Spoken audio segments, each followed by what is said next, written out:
The year is 1872, and the Mary Celeste is sailing through the calm waters of the Caribbean Sea. It's a standard trading vessel, filled with barrels of cargo, headed for New York City. Life aboard is likely dull, which is why it's all the more surprising when one day they run into a ferocious storm. Waves crash over the deck, winds threaten to tear the sails, and the men work feverishly to keep the ship afloat. When the storm finally passes and the sky clears, the men look around and realize that their situation is grim. The ship has sprung a leak. Cargo has shifted, anchors are broken, supplies are damaged. In short, this will take a long time to repair. So the captain writes a note and prepares to send it off in a bottle. He has no choice.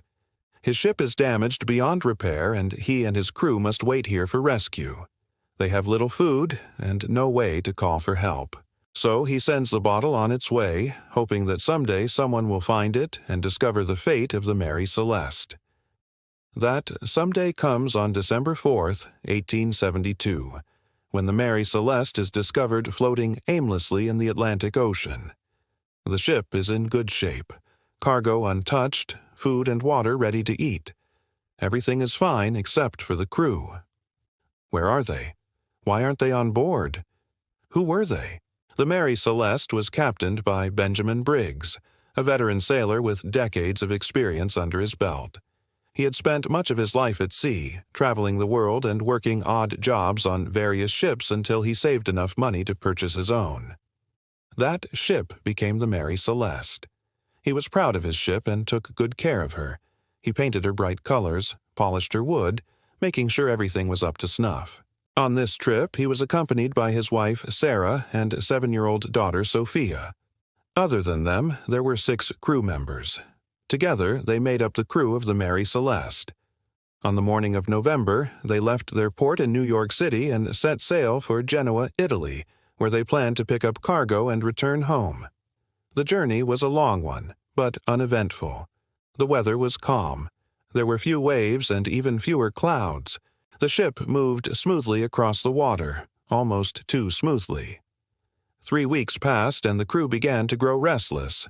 Life at sea was boring, and their only source of entertainment was the occasional bottle of rum. One day, however, the mood lifted.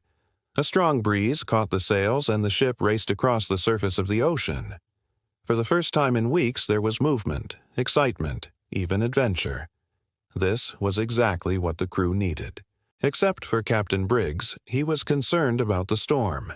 He knew how unpredictable they could be at sea, and he didn't like how fast his ship was moving. He shouted orders to the crew, telling them to make adjustments, tighten ropes, and generally slow the ship down.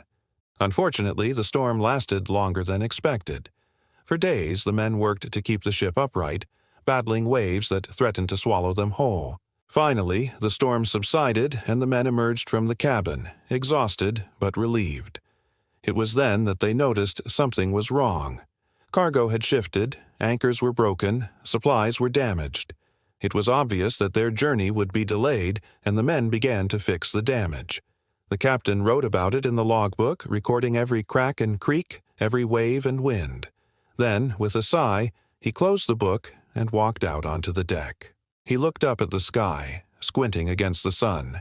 He had no choice but to continue. There was no point in staying here. There was no one to rescue him. He might as well keep moving. And so the crew set sail once more, hoping to reach land before they ran out of food. Only this time, the captain kept a sharp eye out for trouble. He knew that another storm could mean the end of the Mary Celeste. Thankfully, there wasn't one. Instead, there was something far worse. One night, around 3 a.m., the men heard a noise in the hold. At first, it was just a rumble, but it quickly grew louder, turning into a roar. The men rushed to the hold, but whatever was making the noise wouldn't stop. It was too big, too powerful. Soon, they heard shouting followed by screams. Then, silence. The men were scared, so they called out to the others. When they received no reply, they decided to investigate. They descended into the hold, carrying lanterns to light the way. As their eyes adjusted to the dim light, they saw that the cargo had shifted. Some of the barrels had fallen over, spilling their contents onto the floor. But that wasn't what had made the noise. There was something else down here, something alive. Whatever it was gone now, leaving behind only a trail of destruction and a sense of dread.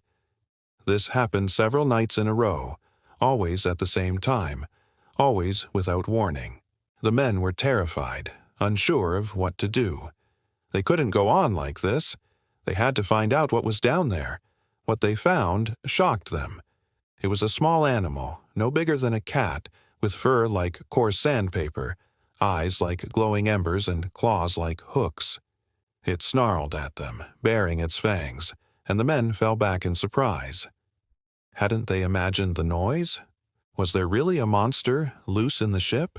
Before they could decide, the creature darted away, disappearing into the darkness.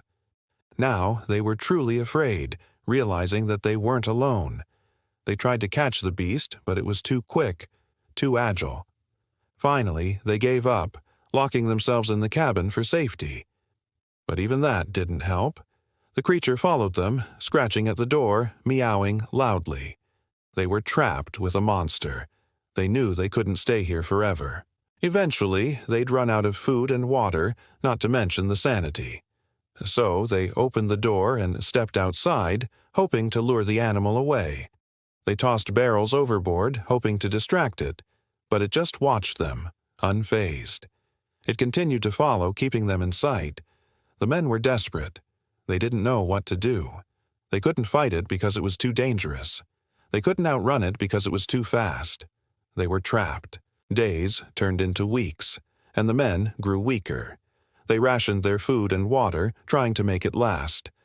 But eventually, they ran out. They were stranded at sea with no food or water, being stalked by a vicious creature. Some of the men prayed, others went mad. Still, none of them moved. They were too afraid to leave the cabin, but that didn't stop the creature. It began to stalk them, slinking closer and closer. Then one night it struck. It leaped at one of the men, knocking him off the deck. He fell into the sea and disappeared beneath the waves. The others screamed, but the creature paid them no heed. It dragged its victim down into the depths, never to be seen again. This continued until every man was gone, and the ship was left empty. The creature had won. Or maybe it was something else entirely. After all, there were no bodies found. No trace of the lifeboat was ever seen again. It was as if the crew simply vanished into the sea air. The Mary Celeste sailed on under other captains, but her name was forever cursed as history's most famous ghost ship. 150 years later, the mystery remains unsolved. What do you think happened? If you enjoyed this spooky tale, we've got plenty more where that came from. Don't forget to subscribe and join us here at The One Time Files. Rare, strange, true.